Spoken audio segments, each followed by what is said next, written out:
What's going on, people? Welcome to the Full View. Good evening. Happy Sunday. Boy, what a pulsating game that was between two good football teams. Must be nice. Must be nice. You know what I mean? Seeing two good teams go at it. People who know how to play football. I'm sure we all watched that game. First of all, before we start the Full View, big up to everyone inside. Big up the comments. Big up the free seats. Let us know where you're watching from. Let us know how you're feeling as well. DJ's gone. That's how he's feeling. DJ's gone. Like that. Right, we've got what have we got to do? We ain't got one for 4. Oh, yes, we do.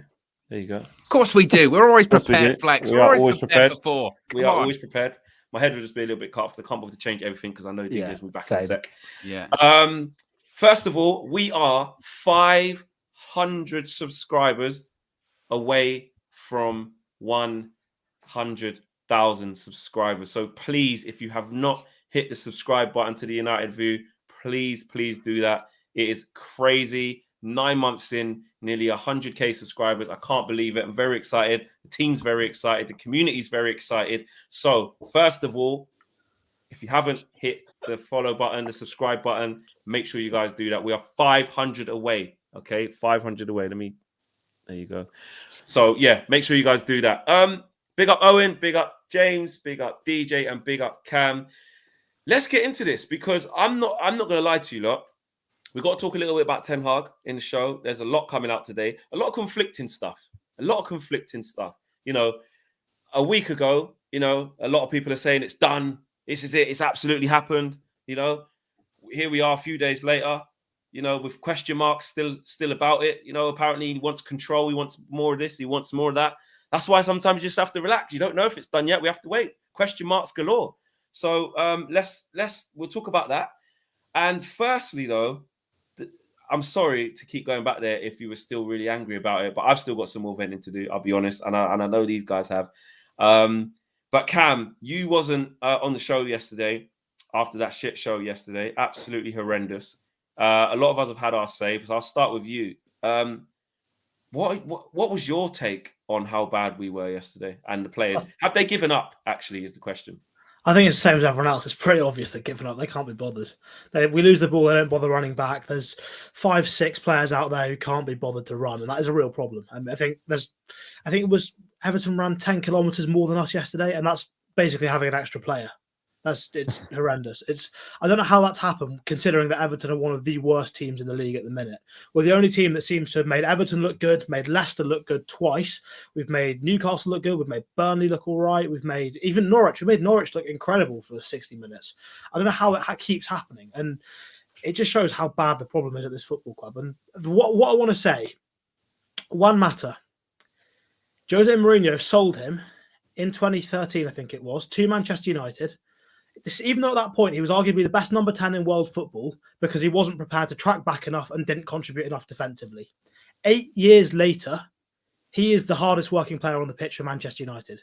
He comes off the bench and he is that one player at 33 years old, 8 years after he was probably maybe one of the best number 10s in world football, but still wasn't contributing enough defensively for Jose Mourinho.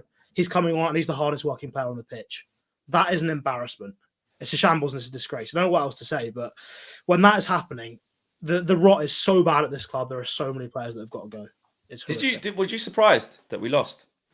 No. I was saying it in a few group chats the night before. I mean, early kickoff, Manchester United got a great chance to try and close the gap after Arsenal have got a bad result. Arsenal ended up losing again yesterday, but obviously we weren't going to win. We were going to drop points. It was just a case of whether we got a 0-0 draw or whether we managed to lose the game. And it was like the Everton 4-0 under Solskjaer. Solskjaer, I think, said after that game there are a lot of players that played that team that won't stay with him. 6 of the same team started yesterday, I think, and that's part of the problem. Do you know what? I was James during that game. I remember we lost 4-0 here. I remember being here losing 4-0. And obviously, clearly, the scoreline was worse that day.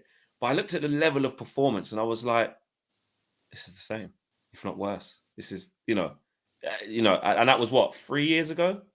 Was that? That was 3 years ago, I think. Yeah, it was. Nothing's changed, has it? It's got worse. It's crazy, mate. It's like every week it's a new low. Like we set a new standard, a new low for the football club. On Cam's point about Mata being the hardest working player on the pitch, it happened against Leicester last week, right? Matic, a 33-year-old player, came on for Paul Pogba, who's supposedly one of the world's most dynamic players in his prime. And the tempo increased and he ran more than Pogba did. And it's like, what's the issue at Manchester United? That we take these apparent world-class players and they just don't perform. They don't work. They don't apply themselves. They don't like show their ability at all. Like, it comes down to, I think, work ethic and just like being proud of your job, like, and be proud of the job you do. Like, how many of them actually care and want to run around and like track back and do the hard yards for Manchester United? And the answer is not enough of them, mate. Not enough of them want to put in the hard yards. 10 kilometres, Cam said, 10 kilometres more Everton ran. That's an absolute, that's a disgrace. I didn't even see that stat. That's a disgrace. That is an absolute disgrace. I said it's almost like the players rocked up, thought, we're technically more gifted than them. We'll just beat them. It's easy. But you've got to match them in every area, mate. And you've got to match their work rate. And we didn't even come close to that. And that's one of the reasons we lost the game. Yeah, 100%. And Dill says, this lot won't sign Ten Hag. I'm still trying to keep that up, you know. Even though solid. Do you see what rating Ajax gave me? What did you? 8.5. Owen crushed it. 8.5. Wow. Okay. What did I get? 7.5 that day, or did I get 8? Reckon the Dutch is what I do. Okay. Okay. Well, then there's no excuse that every time you pronounce, you know, ETH, then you should be you should be killing it. That should be it. But we need to wait for him to be our manager first because it ain't done yet. I can't. I would do a good pronunciation, but there's a question mark at the end of it, so you have to be, you know, until it's confirmed. Fair play. They will try to sign him in 2 years when Poch is hounded out by impatient fans. Big up to the community. Yeah, definitely big up to the community. Big up to KG. He's at home. He has had a heavy weekend, and his internet is interneting at the moment. So KG will be with us probably actually tomorrow. We're going to do a Flex and KG show tomorrow evening for you guys as well. So make sure you check that out. Owen, for the rest of the season, because I haven't had a chance to actually speak to you directly. I know obviously you done the show yesterday with DJ. I don't know if you got covered this, but for the rest of the season, how does Ralph Rangnick go about what? Because there's nothing there. There's nothing there. You got Norwich coming up. They just beat Burnley 2-0. I didn't think that would happen. What do you do? What do you do? A lot of people say just play the kids, you know, or make big changes. Even if they lose, at least it's something to get behind. It's exciting. What would you actually do? I don't know. Honestly, I don't think he knows. I feel really bad for him. I've seen some people saying some stuff about him, saying that, is he just the same as Ollie? And because you get this thing, he's meant to be the godfather behind Klopp and Tuchel. Oh, no chance. I feel bad for him. Honestly, I feel really bad for him because I do think he came in and said, this is my way of playing. This is my system. This is my style. High pressing, 4-2-2. And the players did it for 20 minutes. And they went, no, we don't do that, actually. We don't really fancy it. Then it came out the whole training. We're not really keen on your training and all that kind of stuff. And that's why he cycled through 4-2-2, 4-3-3, 4-2-3-1, 4-4-2 with 2 false nines. Yeah, obviously you can talk about circumstances, strikers, all that kind of stuff. But ultimately, the players have just stopped listening. And I'm always uncomfortable just tarring everyone with the same brush of saying they've all given up, because I do think there are select players that maybe haven't, but the majority on the whole is that they've just stopped. They stopped after Atletico, and I watched the game as everyone did this afternoon. And honestly, Flex, I saw all these people enjoying it, going, "Oh, what a game of football!" And what an entertaining game of football. I was just really sad watching it. Because, and it wasn't a realization that we're really far behind. Everyone knows we're really far behind. But when you watch it, it just reinforces just how far, right? Because you look at that and you go, man, that's like a decade away. Like not even if we do a couple of signings here and there and maybe Ten Hag over 2 or 3 seasons. It's a decade. Like, it's that far, because it's a decade of mismanagement has led us to this position. So we're a decade away from even getting close to that point. And where are they going to be during that period of time? We talk about it as well, because about Klopp and Pep. Nowadays, you can't build dynasties anymore, right? Gary Neville said you can't build dynasties anymore. They have. They've been there, Klopp's been there since 2015. Pep's been there since 2016. It's not going to be far if they've been there for 10 years. and they've built a club around them. They've got the authority over every single player there. Every single player that plays for Man City or Liverpool knows they are the boss and they are not bigger than the manager. And yesterday, you saw 11 players and the players that came on that think they are bigger than the manager. Because guess what? The precedent's been set in the past. When it's become a binary choice of it's the players or the manager, one has to go. The manager has gone several times. And the players know that now. So that's why when Ralph came in, interim to the end of the season, they know, well, I'm outlasting him, so he can tell me to run, but I ain't gonna, because we don't do that round here.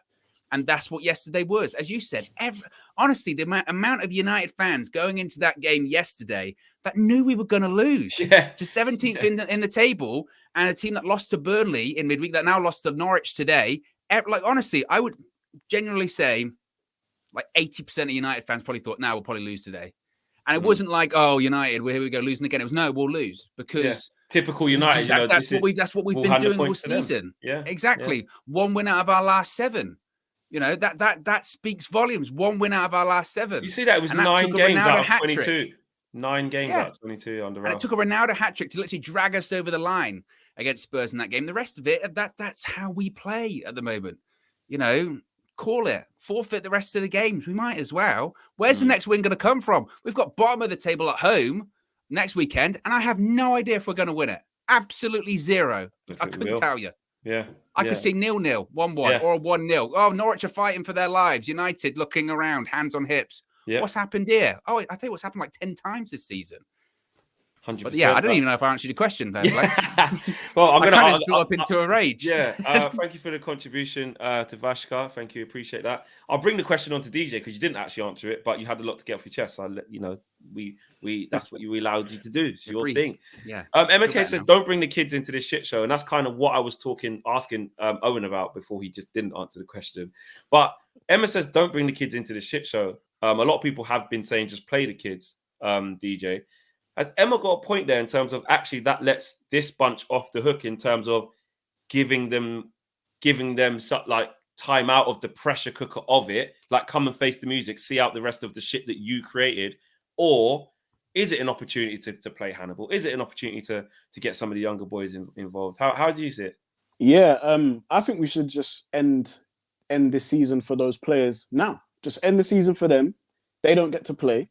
And I think what Emma's kind of saying, I kind of flip it and think it's more indicative of how shit we've played. Our first 11, our full senior pros have played.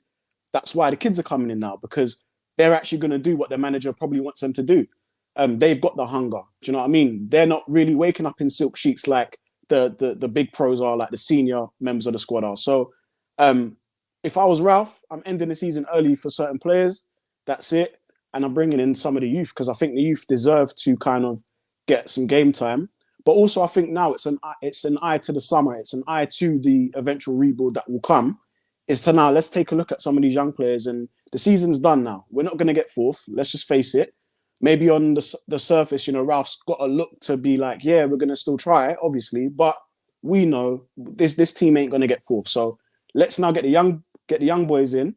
And let's kind of see what they're made of, because we have a rebuild. And as you said, maybe we're 10 years off.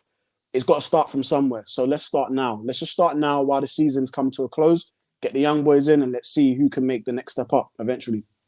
Sandro Rodriguez says, Patrick Berger, this is a tweet and it is the same. I did, just in case it isn't the same. I know sometimes people try and trip you up, but it is. Patrick Berger says, RB likely to hijack Man United's potential Eric Ten Hag deal. Absolute nonsense. Ten Hag is still the top candidate to take over at Man United. That's coming from a lot of rumours today. Owen touched on it at the top of the show, which is like some people have been saying that, the deal could get hijacked and other people are after Ten Hag. Conversely, there's other reports that are saying that Ten Hag's not quite happy and won't sign yet because he hasn't been given the assurances that he wants. James, does any of this kind of stuff going on in the background worry you that it hasn't been done yet? Or do you see this as just part of the process in terms of maybe when that little bit of excitement spiked up during the middle of the week where, some people were saying it's 100 million% done and we're still here with it not done? Did it just show you that actually it's not and there's still more stuff going on in the background? I mean, even if it was done, we wouldn't find out about it yet, right? Because of Ajax's state in the season. So So I'm not sure how much of it is just paper talk. Like I say, Manchester United are the biggest click in football, so there's going to be stories about them every single day. When they're going to get a new manager, there's going to be stories written about them again every single day. In terms of hijacking the deal and Leipzig, to be honest, after yesterday's performance, the person most likely to hijack the deal is Erik ten Hag. He must be looking at that and thinking, no chance of my managing. What can I get out of them players? He should hijack it himself, mate, and turn back round and be like, nah, I'll take any deal apart from this. Like DJ mentioned it yesterday, the Manchester United job is a poison chalice at the moment. 100% a poison chalice. Like, look out after Ferguson. Moyes, no. Van Gaal, no. Mourinho, yeah, a couple of trophies, but no. Solskjaer, no. Ranić, no. Like, who's going to come in and succeed? And there's some serial winners there. Van Gaal, serial winner. Jose Mourinho, serial winner. None of them have been able to get anything out of this group of players. So if I was Ten Hag, I would be making demands of the club. I've said before, in an interview process, right, it should be a two-way thing. If you've got faith in your ability, not only should you be trying to put yourself forward for the job, you should be asking your employer, like, what can I do for you? But also, what can you do for me? Like, it's a two-way thing. And at the end of the day, Erik ten Hag needs to be put in the situation where he's given the best chance possible to succeed. And that means giving full ownership over transfers, over decisions in the football club, to be able to delegate to who he wants. And if he's not been assured of that in the interview process so far, he shouldn't have made his mind up. But whether I believe it or not, it's all paper talk. So until it's all signed, I won't believe anything, to be honest. Do you think something that United will do, Cam?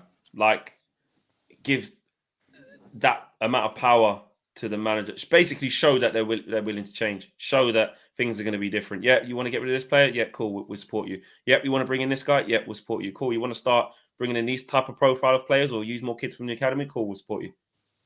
I think they have to do it, but it's just a case of whether the people in power are willing to concede their own the responsibility that they've got. So that's the likes of Richard Arnold, John Murtough.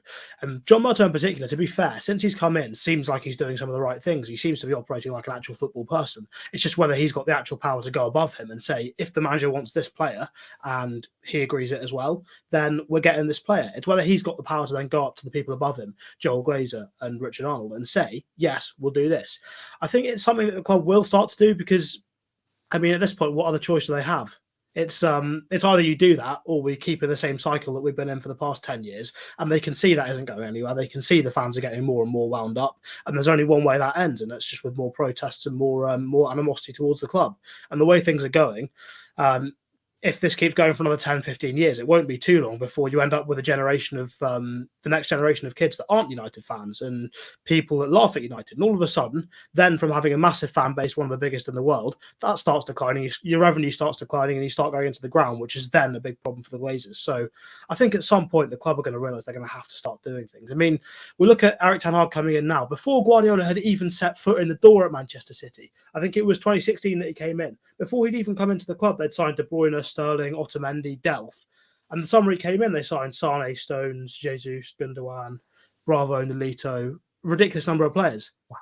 Half of those players didn't even last after the first season. Half of them were out the door by the end of that first season. Nolito was useless. Claudio Bravo needed replacing. They had to get through. Nolito, what a shout that is! I remember. He was good for about 5 games at the start of the season. Then it was useless. But they had the number of players they had to cycle through till they got it right. And it took Guardiola, even with those players that they bought in preparation for his arrival, it took him over a season, maybe a season and a half, before he had them playing somewhere near the way he wanted them to play. We haven't started signing players for Erik ten Hag yet. Half the people at the club don't probably know how he wants to play football. And we're hoping that within a year or two, he can take us back to challenging for the title. It just can't happen. You look at the way Liverpool operate. They wanted a replacement for Roberto Firmino. They went out, did some scouting on players that were statistically very similar, same sort of profile, end up with Diogo Jota. A lot of people were laughing at the time. He's not the same sort of player. He's gone and taken that role to the next level. They wanted a replacement for Sadio Mane because he's getting older. We're all thinking, how are they going to replace him and Salah? They go and sign Luis Diaz, who's exactly like Sadio Mane was 3-4 seasons ago when he was fresh. Those clubs are running the right way. Liverpool don't even have that much money to spend, but the club is running the right way, so it doesn't matter. And when they bring players in, if they don't work straight away, there's no panic. There's no, oh, he's a fraud like we had with Sancho for half the season when the fan base a lot of fans were saying, like, what's the point in him? He's not playing. He's useless. If players aren't ready to play, they don't play. Andy Robertson and Fabinho, when they first came in, Klopp took a good half a season, maybe 3/4 of a season before he started actually playing them. Because until they understood the role he wanted them to play, they didn't get on the pitch. And it's the same at Manchester City. Rodri has been learning Fernandinho's role for 2.5, 3 seasons. Until you've got all those processes there and everyone in the club believes in it, from the guys right at the top, the owners, the director of football, whoever's in charge of the money, until everyone's on the same page, it doesn't happen. I mean, City brought in, I can't remember what the guy's name was, I think it's Begiristan or something, who was above Guardiola. Yes, City brought him in a year or two before they signed Guardiola. Only worked 6 days a month according to KG as well. It's ridiculous. Only what? Only worked 6 days a month. 6 days a week. KG, well. 6 days a month. Yeah. CEO. Yeah. And that's what we're at now. 6 days a month. Yeah. No, to be honest, the way you break it down, Cameron, it's so true when you look at the recruitment of other teams and why we're still far behind. And a lot of the things I was saying yesterday, especially after you see the type of performances we've been putting in with this crop, the proof's been there with this crop of players, not just in this interim period with Ralph Rangnick, not just in almost the whole tenure under Oli, not just in the middle part of Jose Mourinho. It's been there all of that time has proved to us that this crop, it needs to be broken up. There can't be any of this, like I said, these little cliques that can still exist, that can, when it gets a little bit rough, when the training gets a bit too intense, when it gets a little bit, don't really like this, and the results start going horrible, they can stay in their little clique and say, nah, man, we'll just wait this one out, get this one out of it. Because to me, that's what it seems is happening. You know, that's why the whole thing needs to be torn apart. Literally, like your first day at work or your first day at school where you don't know anybody, you know, and you end up there. You have to make friends from start. We're all in this together. We're all quite new. Actually, let's get behind that guy because we all need to prove ourselves to him. I don't know if you're going to play. You don't know if I'm going to play. I don't know if he's going to play. Do you know what I mean? He's had a couple of good games. I thought he was doing all right. He's been back on the bench, and then someone else is. We need those competition for places, not people thinking that they've got it easy, they're guaranteed to play, or when it goes to shit, that they can outlast the manager. Because I understand it, player power will kind of always be higher because you can't ever get rid of a dressing room in the click of a finger, but you can always get rid of one man and his coaching staff. I get that. And it is results that get any manager fired. But our thing is it's like a complete revolving cycle where our players know if the heat gets too much, wait it out, that guy will be gone, and then you will still get to be there. And that's got to change. They need a big culture shock. Show says in the 13-14 season, we got 64 points. We are on 51 points at the moment. We need 13 points from the last 7 games just to equal it. This season, the worst post-Fergie. You know, there's damning stats all over the place. I mean, Owen, there's just nothing left in this team, is there? And I was saying yesterday that forget Ten Hag, forget what manager it is. If it's the same players, I'm almost certain, and I never like calling things like that. You know when you do that, I'm 100% positive that X will happen. It's very difficult to do that in football. Do you know what I mean? It's not really my style, but I've seen it enough, and I'm not talking off emotion of having to travel far to all the games and seeing that crap. No, just off of taking a step back and looking at what the evidence I've seen. If we have that exact same crop of players and only add, say, one new one in or two, it'd be the same results. That's why Ten Hag's making the demands reportedly that he is, because he probably saw yesterday and said, right, if I go to Manchester United and I fail within 6 months, 9 months, and I'm sacked, like it could absolutely happen to him, right? I'm not willing to stake my reputation on that group of players because I know what will happen. I've seen what will happen. So I want control. I want to have control over who stays and who leaves, because if they don't buy in, or I don't think they're capable of adapting to my methods, then they'll go. Because I'm not willing to stake my reputation on that. I'm not willing to trust them because other and maybe better people have, and they've failed and they've suffered for it. They've trusted some of those players and they haven't delivered. I panic as well about, possession-based football. We heard from like Ajax and we've heard from other people talking about the Ten Hag style of play, dominating possession. I look at some of those players, Flex, and even to the point of like, with some of them, honestly, I'll say like, they're just not capable. Like Harry Maguire, again, I'm not throwing him under the bus, but in the opening 5 minutes of the game yesterday, and I said this on the match view, he literally was a sideways pass. I mean, no joke, it was 5 yards, sideways pass to Tellez, and he hit it out for a throw-in. And that was in the opening couple of minutes where the crowd are there going, what do we expect here? We were terrible in midweek. Are we going to get on the players back? What happens? Just like a little like pass like that. They're like, oh, they're nervous as well. Maybe we can get into this. Maybe we can get a bit up. And it was stuff like that. I'm thinking like possession-based football. I know yesterday, technically, we dominated possession, but that's because we just sort of sideways passed it around the back a little bit and then maybe turn backwards and pass it back again. And it's like, oh, great. We had loads of possession. We had nearly 70% possession. What did we do with it? We didn't do anything. So I'm talking about dominating possession of passing it forward. Some of the players aren't even capable. Honestly, they're just not even capable of doing it. And I worry when I think about Ten Hag coming in because we've seen what's happened in the past with people that have come in with different like methods or philosophies of style of play. And again, it's boo-boo face. They shake their heads. No, I don't do that. So that's why Ten Hag is saying, look, you know what, actually, I want control over this because, again, I'm not willing to stake my reputation on it. I'm not willing to have those players throw me under the bus. And he's right to. He absolutely is right to. And this stuff that's going on today about Leipzig and all that kind of stuff, whether you believe it or not, I mean, the people that are saying nonsense are the people based in Germany. The people that are saying there's something in it are the people based in Holland. So you can make your own mind up. You could say it's maybe either it's true or it's leverage, trying to speed deals up, trying to get demands accepted. I don't know. But like you said, I still look at whoever comes in, whether it is Ten Hag, likely to be him, I still worry because we've seen it. You've been scarred too many times. Exactly. All won't be fixed from just bringing in one man. No chance. And his coaching staff. Not with that. Not with those players. I mean, and then you just see the petulance and the entitlement of the players when they're in these bad moments. I think that's what shows me the most about this squad, that when things go wrong, I think Cam touched on this as well, as has done it before. Like when things go wrong, it's like they all just gang up on each other. You know, you got Ronaldo. I watched him boot the ball out of frustration towards our own bench. I'm not saying he looked at our bench and tried to. I was over the other side in the away end, but he just booted the ball out of frustration. Didn't even go towards the Everton bench. That's the first thing. You know, what are you doing? Then I saw Bruno. Bruno was going in on Telles. When, to be fair, I can't remember exactly what happened, but it wasn't much Telles' fault. It was just much of a muchness. You're both just playing shit. You're both just not understanding each other. Bruno giving him this, giving him that.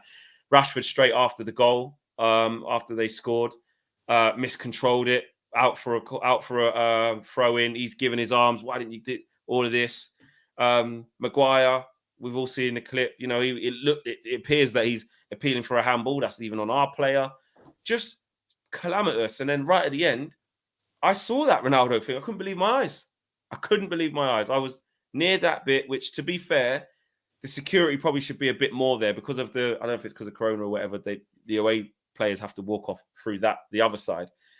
And even at half time, when it was 1-0, them fans were obviously you give it. You're bottom of the league, or you're near the bottom of the league. You're winning 1-0 against Man United. You got to take it. Man United just shit. You just got to take it. But even I thought, them fans are allowed really close, literally leaning over right and play. And at the end, I saw it. Ronaldo just had enough. He literally hit that phone out of the kid's hand. I saw it, and I was like, I said to the guy next to me, I said, "Did you see that?" I said, "I'm sure Ronaldo just that little black thing on the floor. I'm sure he just smashed that on the floor."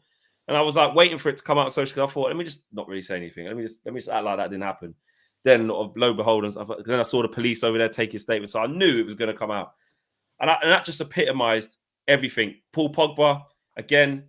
I was kind of recording the players just to see who would do what, so I can look at it back. I didn't want to post it. Because I just thought, do you know what? It just adds more toxicity to the fire. But listen, let me tell you now. I could probably share it to you guys in the group chat. Pogba was getting it. Do you know what it was like? It was like that 17-18 season at the end. Was that 17-18 when the fan was giving it to him and he was just like that? You know, it reminded me back of, and that's just not, you know, I'm not saying that Pogba deserved that or going at the fans. I'm just talking about the sheer level of toxicity and the breakdown in communication now and breakdown in support between the fans and the disconnect between the fans, the players, the coaching staff. It's so broken. Then I was reading as we was recording stuff, you know, what De Gea had been saying in the press conference, with BT afterwards. You know, he's just like, we don't even create chances anymore. Like, I don't want to say disgrace. He actually said the word disgrace. You know, DJ, I mean, when you see all these things, it just shows you like how fractured the whole thing is. The whole thing. Yeah, I just think this squad's just mentally cooked. They're fried. The brains are fried. You know, I mentioned a few weeks back that this season has been a season just filled with gossip, incidents left, right, and centre, leaks. Like, I've never known Old Trafford to have so many leaks. Literally, like, I've never known Man United just to have so many leaks. Like, back in the day with Fergie, you might get the odd little one that comes out, might hit mainstream news, and then it's finished, it's done. And that's about it. But we've had leaks after leaks after leaks from players, you know, and some of these players went away to international duty and said, oh, how it's uncomfortable at Man United, how they don't feel loved and cared for, because look what they're doing. like us as fans, we're not angry and disappointed for no reason. We're watching these players literally just take the piss out of us and mug us off because there's people that drive to games, like they drive miles and miles to games, and just to get the bare minimum of your team, even if you lose a game, just to have your team try, you know, be a bit proud on the pitch, try and win a game of football. They don't even try anymore. Their heads are gone. And now we're starting to see sort of their character as human beings now playing out, you know, like the petulance and the blaming each other. There's no cohesiveness. Everyone's fighting, everyone's blaming. People are probably gonna be reporting injured for the next game now. I can see it coming. Oh, such and such has pulled this or whatever, because they just want to get out the limelight. The pressure is too much, and it just shows that even at Manchester United, these players who are big in name, and for me right now, only in name, they cannot hack the pressure of playing for Manchester United, because look how they're acting. They're literally throwing their toys out the pram and having tantrums left, right, and centre. That Ronaldo thing, I saw a clip of it on Twitter, and I just thought, you are Cristiano Ronaldo, yeah? You spoke a few months ago about, you know, leading an example and talking to the young players and letting them know kind of, you know, like how it should be done at the highest level. And you're acting like that. Like, no one should even be trying to even look at you as a role model anymore. What you've done is disgraceful. It is disgraceful. And that literally, this team is reached its peak. This is it. And I just cannot wait, guys. Honestly, I cannot wait until we can get to rip this up and start brand new. I do not mind coming 5th, 6th for a few seasons, as long as we start bringing in players that want to play for the badge, that are what the manager wants, and they give back to the fans. Because these guys, they're just dickheads, isn't it? That's right, the end. Exactly. Nate H says, stop qualifying things. Players just aren't good. And Ash says, watch City Liverpool today. We are so far behind. Yeah, understatement. DJ Spot On says, Hassan. Let's get through some of these comments as well. Ralph needs to play Jones, Bailly, Dalot, Sancho, Fred, youngsters, period. Look forwards. Where is Eric Bailly, by the way? Because he trains every week, and yet we played 2 goalkeepers on the bench yesterday. Where is he? Like, he's in every training. He's in the pictures every single week. He was in with Jadon Sancho on Thursday or Friday. And yet we've got 2 goalkeepers. We've got Heaton and Henderson on the bench. James, anything to add to that? I've got no idea where Bailly is, mate. I've got absolutely no idea, no. The whole thing. We should do, mate. The whole club's a mess. Like, we know it. Like, this is our therapy, right? Because so much is wrong at the moment that we're just like, we've got to get it off our chests. Someone said to me a while ago that the writers of Coronation Street are livid because the BAFTA for Best Drama in Manchester's gone to the club. Like, it's gone to Manchester United, mate. It's not gone to Coronation Street. Like, it's drama after drama. It's incident after incident. It's just horrendous. And, like, growing up as a United fan, I could never, ever imagine anything like this, ever. We're getting rinsed by rival fans, like left, right, and centre. I've never really been that bothered about being bantered by other fans. It's like, I just care about what my team does on the pitch. But when we expectedly see the same shit week in, week out, and like, it's not like someone said the other day, oh, you know, we've got Liverpool coming up soon. Maybe United will put a performance in. No, they won't. They're not that. They're not that team that shock us anymore. They're not that team. Like, we know exactly what to expect. It's not like, oh, you don't know what United you're going to get. No, we know exactly what United we're going to get. We're going to get the shit one we've had all season. That's what we're going to get. Do you know what the worst thing is yesterday? Yeah, I was I was talking to some Everton fans. Well, I wasn't talking to them. They were talking at you. I'm just saying it nicely. They moved to me differently. Yeah. In the nicest way possible. I got stuck on me, and I just had to take it. I was because it was obviously we're finishing off recording. I was doing my match reaction, and Josh was like, "Oh, yeah, we'll get this shot because it looks good."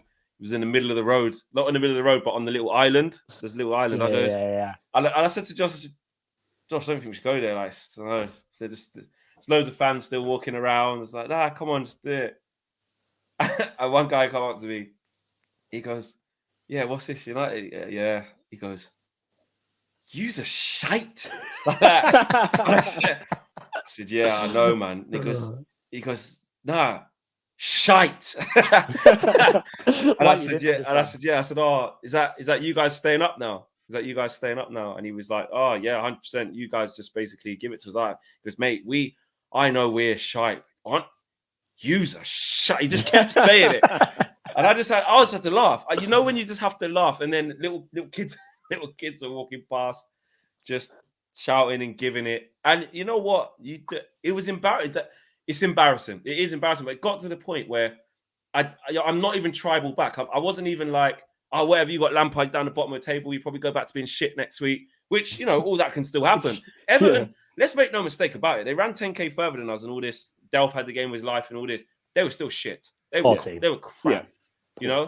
That was the thing that made me even more angry, because especially in that first 15 minutes, 20 minutes, when we actually had a decent bit of control over the game, you could see the apprehension growing from the Everton fans onto their players. Allen was getting it, losing it quick. Gordon was getting dispossessed every time. Calvert-Lewin had it, we bundled him out of it, got the ball off him and tried to play in their half for like the first 15, 20 minutes. And then there was this period of the game where we just started playing like them. As quickly as we gave up the ball was as quickly as we got it back, was as quickly as we gave it away again. And that happened literally in the build-up to the goal. The build-up to the goal, we exchanged possession a couple of times. No one could keep the ball. And then Matic turns into trouble, gets it nabbed off him. And then they go on to score. But then they grew in confidence. You had Richarlison juggling the ball on his head in the 57th minute. Jadon Sancho's right there. Smashed the shit out of him. I agree. You're in relegation form. You're balancing the ball. You're Brazilian, doing the old school Ronaldinho walking through the airport. Like, what is this? Do you know what I'm saying? They took the piss out of us. So I think it'll be worse with Liverpool. And I hate to say it, Liverpool. And I'm going to say it right now. Liverpool are going to put us to the sword. They're going to stick us with the sword and turn it slowly, right? And they're going to make us feel every part of that 90 minutes of pain. They're going to make us feel every part of that 90 minutes, right? And if we think it's toxic now, imagine our most fiercest rivals in English football doing that to us. And Klopp is not going to go 2-0 up and then just ease off. They're gonna go for the kill. Another 5-0. They're 1 point behind. They're 1 point behind, and they've got better goal difference. They're keeping it that way. And I tell you now, 5-0. It was 5. It was you say another 5-0. Well, yes. I'm not even be shocked if it'd be higher. I really wouldn't. Let's be honest here. At Anfield and how ruthless they are, they literally only had like 2 chances there, and they scored twice. So let alone how many chances they'll get against us at Anfield with our defence. I mean, Everton only really had 1 shot yesterday and they scored. Yes, it's a deflection. That was about it. Yeah. How many Liverpool going to have against us? And I don't mean to be negative and all that kind of stuff, pessimistic, but there is nothing. Look at the evidence. Even like previously, you go, you never know. Like away from home, United, they won't show up. They won't. I'm honestly genuinely concerned. Really, really worried about that. Yeah. More than I would be usually, because it will be embarrassing. And you can't put anything on these players to say, do you know what? It's been such a bad end to the season. This is Liverpool. They'll show something just playing for pride. No, because as we've seen, James, that's the playing for pride thing's long gone. Long gone. That playing for pride doesn't exist anymore, mate. I've said over and over again that we need players to play for the badge of Manchester United, and it gets labelled, you only care about passion. We need good players with good technique. Now people are starting to come around to this way of thinking, we need players that absolutely care about the club. We 100% do. Yes, they technically need to be good. Yes, they need to fit a system, but they need to care. If you don't match the work rate of other people and you don't put the hard yards in, you don't win football matches. You look at Manchester City, wonderfully technically gifted players. But I saw De Bruyne running today. I saw all their top class players that are on big wages. I saw them all running. I saw them all tracking back. I saw them all putting a shift in. Can put it in the group, like all these world class players are tracking back. They're all putting the hard yards in. Our players don't. Bruno, Rashford, Ronaldo, they just don't put the hard yards in. So it's like, do people really play for the badge? We had it a couple of weeks ago on the Full View. How many people play for the badge of Manchester United? How many people are proud when they come into work that they play for United? I can like on less than a hand, mate. Honestly, like I'm struggling at one. I'm really, really struggling. We just got a bunch of prima donnas sitting there collecting a change. Literally just collecting a change, doing nothing. Literally, like they might as it's the equivalent of having, you know, a staff member just sitting in a stockroom all day, not doing nothing. Literally. I said when I used to work at JD, I know a lot of people like that. I'm getting in, asking for this size, get this size. I'm still seeing man. I said, I'm still in it. I've seen on the shop floor all day. I've been doing this, that. I've been on front cover. I've been on t-shirt folding near the front. I've been doing trainers. I've done replen, and I'm kind of every time I come to you're still in there. There's always that one. Absolutely. Yeah, retail. Honestly, I got some stories from retail. If you work in retail, yeah, mate, retail's some wild. stories. Retail is wild. Yeah. You get some stories, mate. Paul says Norwich to stay up after a win at Trafford next week. Wouldn't surprise me. Listen, and this is the thing. I was saying it to Marcel of all people. Big up, Marcel. Flex. You know, this is a very important game, Flex. This is a big game. They need to turn up. 3 matches, 3 winnable games. There are 3 winnable games here, Flex. 3 winnable games. 3. Listen, let me tell you lot now, yeah. 1-0. Marcel admitted on the fan view. Obviously, you saw that he's done. Yeah. Let me tell you now, that was the tame version on the way home. Yeah, he was going, nah. Yeah. They're just so shit, Flex. They're just so shit. I said that, and before the game, he wrote me into it during the what's that thing called again? Road trip. Forgot what it's called. Forgot your own show. Do it every week. Just forgot what it is. It goes out the memories. I just hate doing them now because I just know we're gonna lose. But I've got Marcel in the back. He's gone with a 2-1. His energy was infectious in the car. He's made me go over 2-1. As soon as you start recording, I said, that ain't gonna happen then, Marcel. It's gonna be a draw, minimum, maximum. I said, Marcel, we will not win this game. Don't think like that, Flex. Don't think like that. Lo and behold, we end up losing. Vishal says, missed the game. I was in a meeting with my lawyer, which was less distressing than checking the result afterwards. Absolute shambles. Vishal, bro, I don't know what it is that he's doing with your lawyer. Hope everything's okay. But you're saying that was less stressful. There you go. You know, spending time with the lawyer was less stressful than watching the game. And you're probably right. And I don't even know why you need the lawyer. But you know what I mean? There you go. Nate H says, so Sancho wasn't Prem proven, and we almost tripled his salary. He was on 100k a week at Dortmund, and we give him 350k a week, question mark. What a shambles.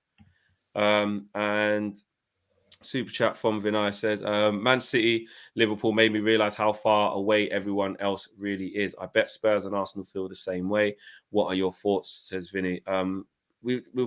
Cam kind of touched on that, and yeah, everyone's miles away from them, aren't they? I know Chelsea won 6-0 yesterday, but Chelsea have been out of sorts. That was just Southampton's annual 6-0, 9-0, whatever. They in it. They just always have it every year. Leicester done it to them 7-0 a couple of seasons before. City have done it to they every year they get one of them. And then actually they've got Arsenal next. They'll probably be really good against St Mary's. Probably a really bad time to play Southampton. But for what Vinay was saying there, Cam, just a million miles away, innit? A million miles. It comes from standards, and that's in everything you do. That counts as from just making a 5-yard pass in training. You talked about that one Maguire messed up straight away. Any reasonable left-sided centre back, if you're playing on the left of your, it doesn't matter what foot you are, you take that on your left foot, and it's a really easy pass. For some reason, he's got no confidence, takes it on his right, has to do a weird thing to try and rotate his body, then fizz it across to the left back. Any normal player just takes it on the left, nice easy pass, really controlled and really easy. Last week, Maguire played on the right side, and actually he was a lot better on the ball because all of a sudden, when he takes it on his right, he's turning out of pressure, away from danger. It's little things though, like in training. If and I did this with my team the other week. It was getting to a point where we're doing this passing drill. It was really simple. Ball's going around the square, and it was going so slow. So I just said to one of the players, "Come here, you sprint round. If you get round faster than the ball, everyone else is doing fitness." You do that at Man United, and this problem will go away very quickly. It's very basic, but the number of times yesterday a pass from a centre-back to a full-back, you're passing the ball to move the opposition. If that pass is going at walking pace, nobody's moving very quickly. It's pointless. You may as well not have the ball. You may as well just put it in rose head behind the keeper and get a goal kick. Hopefully the keeper doesn't kick it well enough, and you end up having a a chance on goal. It is completely pointless the way we're playing. And when we talk about standards, it's not necessarily about sort of scoring goals, defending. It's about doing the simple things right, making sure that if you're making a 5-10 yard pass, it goes at the right pace. The few times we did make it at the right pace yesterday, the player who's supposed to be controlling it messes it up or takes 3 touches to bring it down.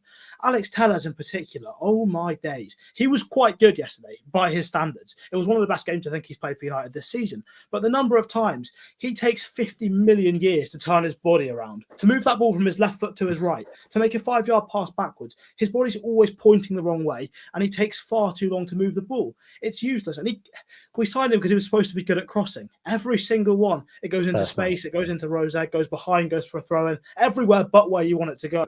And it's somehow yesterday again, Wan-Bissaka individually was quite good. But what does it tell you? That whenever every time he's on the pitch, all of our build-up comes down the opposite side. Even though Marcus Rashford was there, and he's not a particularly good player on the ball at the minute, as we know, all the build-up was coming down the left because Wan-Bissaka was on the opposite side. There's so many things that are wrong and so many things that are just basics to get right.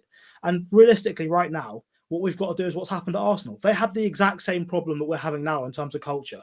The number of players that were at Arsenal that didn't really care about the club, that wouldn't do the simple things right. Right now, Arsenal's team, they're playing much better football than us. They're actually working as a team, but they're still a million miles away off City and Liverpool. And for Arsenal to get there, what they've probably got to do is almost replace the entire starting 11 with players who are better than what they've currently got, but similar profiles. That's still so far away from City and Liverpool, but it's also so much closer than we are right now. It's ridiculous how far off we are, but it comes from doing the basics every day. It comes from, if your teammate has messed up a 5 yard pass in training, have a word with them, shout at them, tell them it's not acceptable. This lot are clearly not doing anything in training. Realistically, this lot don't respect Chris Armas. Ralph Rangnick doesn't respect Chris Armas. He was his, third or fourth choice coach, and he's the one out there every day leading training. To be fair, they didn't respect Ole and his coaching staff either. So it's partly the players as well. But when there's that many people, that many things at the club that are wrong, you've got to just rip it all out and start again. How many do we keep, guys, out of that current group? How many do we keep? 3, 4? Well, maybe 4's even pushing DJ, I was just going to say, just to build on Cam's point there briefly, because just checking on social media as you do. Laurie Whitwell has said, and this kind of builds on the whole respecting Ralph Rangnick. Laurie Whitwell has said there have been grumbles among the Manchester United players over the number of days off between matches against Atletico Madrid and Leicester. They were given a 5-day break after the Atletico tie, and then those not on international duty had another 4 days free. So the excuse of not playing WoW is now that, we've been given too many days off. We've had too much rest. You got to stop giving us too many days off. Too much rest. We'd rather have played on the Wednesday like Everton, then we would have been all right. Madness. I don't know. Don't keep any of them. When you hear the domestic journalists say stuff, you wanna just go, that's got to be bullshit. Yeah, you do. Because when the 5 p.m. one come out, I was like, that can't be, come on. That's got to be made up. But what it is the players, the way that the players perform and what we see from them, it makes all of these things add up. So a journalist can put something and it sounds so absurd, but it's it does fit what I would expect of this current squad, though. That sounds like something they would say. Yeah, and it continues. It says, when it comes to the new coach, it says Rangnick has not been involved in the process to appoint Manchester United's next manager, but he will at least be able to offer insight to his successor on the environment at the club. As for managerial appointment, talks are in advanced stage with Ten Hag. But again, at the press conference Friday, it was so telling with Ralph Rangnick because they said, have you consulted when it comes to this new manager? And he said, I know who they've spoken to, so I know they're good coaches, which isn't the same as consulting.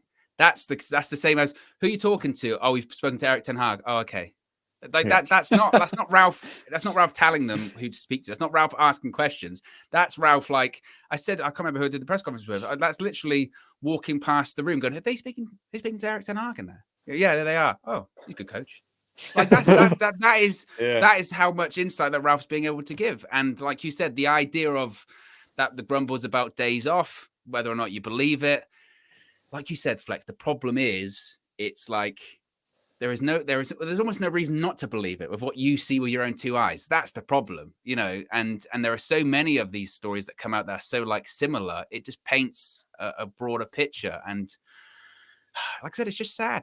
It's just really sad. It is. KG's, you know, really sad at home right now. He's sitting there saying we're shit. We know we are. We're shit. True. We know that's just what KG's on right now. I just honestly, for the rest, someone said there in the free seats there, don't go to the Emirates Flex. You know, Maguire won't help you. Just don't do it.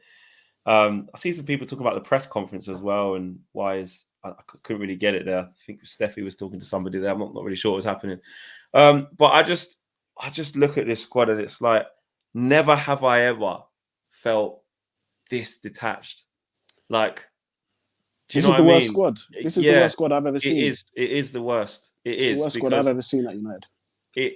You try not to give up. You try and want to find something. You try and want to help players through bad form. You want to support them. That's why we're there week in, week out. Whether you're watching it at home or checking the results or just there caring because you want to support. That's it's in the name, innit? Supporter. That's what you are. Yeah. You're a supporter of them, but they just make it so difficult to do that when you see that they literally are not putting it in.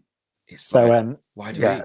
So over the years, mate, like I've been heartbroken when certain players have gone, right? So you can name like Jaap Stam, Ruud van Nistelrooy, Roy Keane, David Beckham. Like there's been several players that when they've gone, I've been like, oh, that's really hit me hard, right? The reason I said 0 when you said how many would you keep is because there's not a single player in that squad that could leave tomorrow and I'd be bothered. I genuinely, I'm not saying they're not any good or they couldn't be any good. There's not a single player that I have that level of connection to that I won't be like, right, get out the door then, It's mate. the connection for you, like the bond that you've built up, yeah. Yeah, I don't have any with them, mate. I genuinely don't have any connection with any of the players because there's only so often that they can let you down and you can put your trust in them.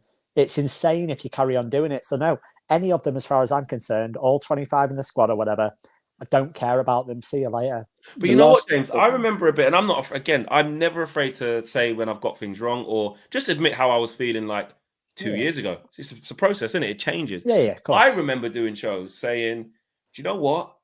It sounds crazy saying this. I'm just going to say it because it's the truth. It's there. It's there on the internet. So it exists. It exists. It's there. I remember saying, and a lot of people was agreeing at the time, well, you know, look at what Ollie's done.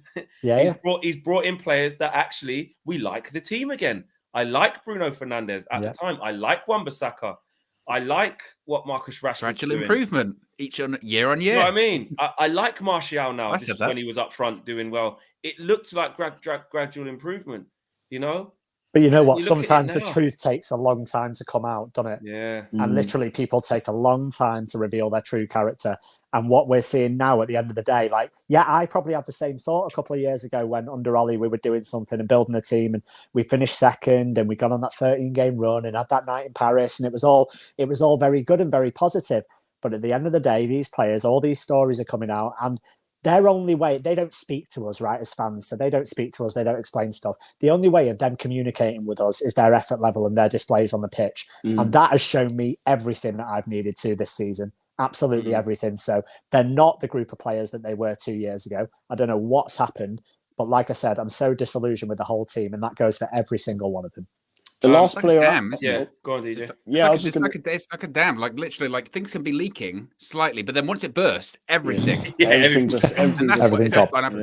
Yeah. DJ. Now I was just gonna say the last player I saw actually try for Manchester United, I kid you not, was Ander Herrera.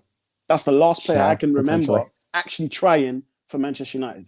Phil Jones against Wolves this season. Yeah, Can I be honest though? Fred tries every game. Yeah. Fred. Sorry.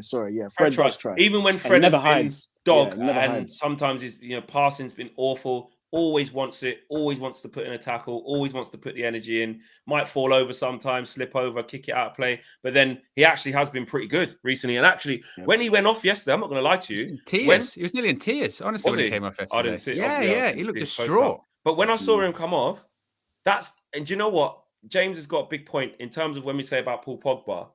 Obviously, it's to do with he's on his way out. Since the whole time he's been here, he's not lived up to the expectation. I've always tried to back him. But I sat there in that stadium yesterday And when 35 minutes passed and Fred was limping, and I saw Paul Pogba coming on, I knew it wouldn't be tactical. I knew it wasn't tactical. And I saw that it was for Fred. I said, that's even worse now. Yeah. Paul Pogba entered the pitch, and I said, him and Matic. We need injection in pace. We need someone buzzing about. I didn't fancy it. I actually thought it made us weaker.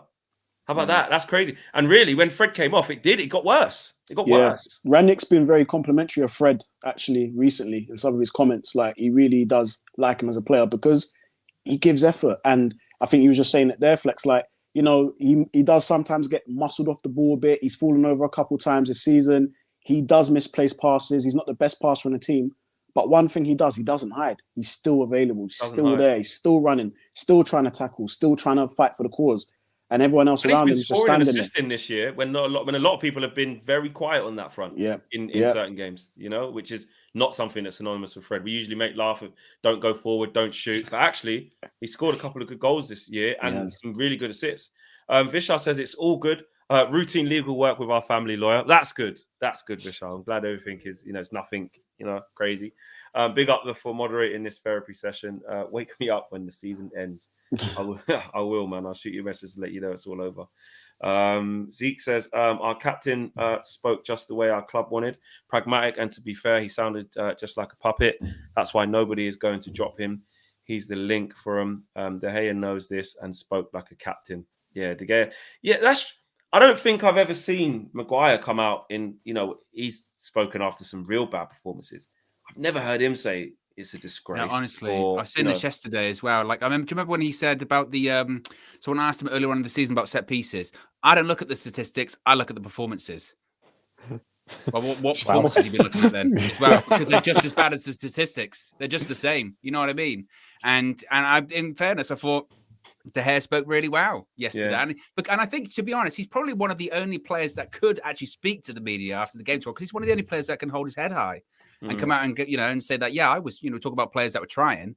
De Gea, people can. I know Cam's got his thing about like the distribution and all that kind of stuff, but there's no doubt that he does give it his all, and he does play to the best of his. Even absolutely. When he's making mistakes last season, he's always put the best of his ability. And the fact that we even have to have this conversation of which players actually try hard because we like those players, that just should be a given. That's baseline level. Again, you talk about not even just like the Liverpool game today or the City game. Like, look at most Premier League games. Look at Norwich and Burnley. They're both trying.